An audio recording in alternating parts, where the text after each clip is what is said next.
श्री शिवाय नमस्तुभ्यम हर हर महादेव। देवादिदेव महादेव भगवान शिव के चरणों में कोटि कोटि नमन।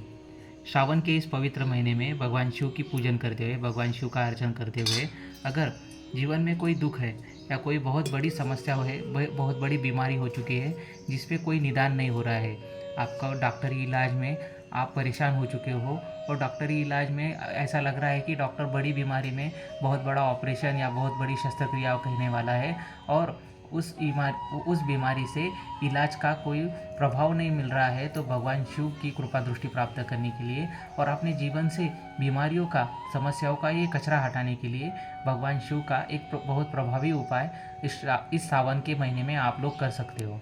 श्रावण के इस माह में बीमारी,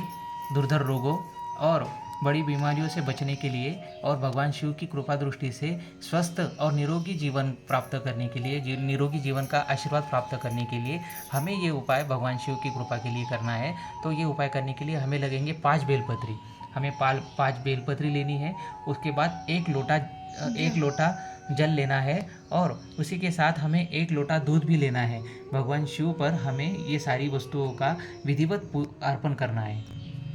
किसी भी मंदिर में हमें, जहाँ पर भगवान शिव का शिवालय है, तो शिवालय में जाकर हम लोगों को 1 लोटा जल, 1 लोटा दूध और 5 बेलपत्र लेकर जाने हैं और भगवान शिव को अपनी कामना कर अपनी बीमारी बताकर, अपना जो दुर्धर रोग है उसके बारे में बताकर भगवान शिव पर एक एक करके 5 बेलपत्री अर्पण करनी है। भगवान शिव के विविध नामों का स्मरण करके, भगवान शिव के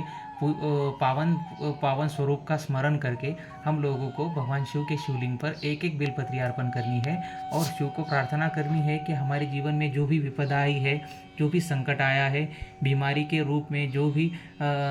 हमें विपदा व्याधि आई है, उस व्याधि का भगवान शिव निवारण करे और हमें स्वस्थ और निरोगी काया दे। भगवान शिव की कृपा प्राप्त करने के लिए हमें भगवान शिव को 5 बेलपत्री अर्पण करने के बाद शिवलिंग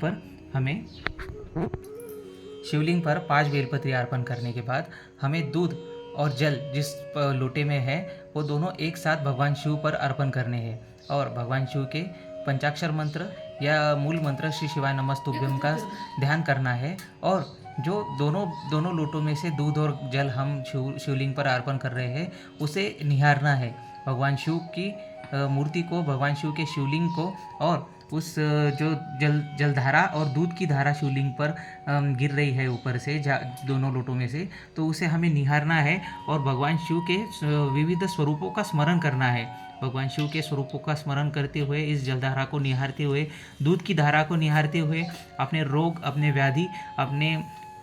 इलाज के बारे में सोचकर भगवान शिव को प्रार्थना करनी है कि मुझ पर जो विपदा आई है, इस व्याधि के रूप में, इस संकट के रूप में, इस रोग के, इस दुर्धर बीमारी के रूप में आपकी कृपा दृष्टि से मेरी ये व्याधि, मेरा ये संकट दूर करे और मुझे जीवन में स्वस्थ काया दे, मेरे शरीर को सुंदर और स्वस्थ बनाए। और आपको इस जलधारा, इस दूध धारा को निहारते हुए भगवान शिव को प्रार्थना करनी है कि आपकी सारी विपदाएं भगवान शिव हरण कर ले।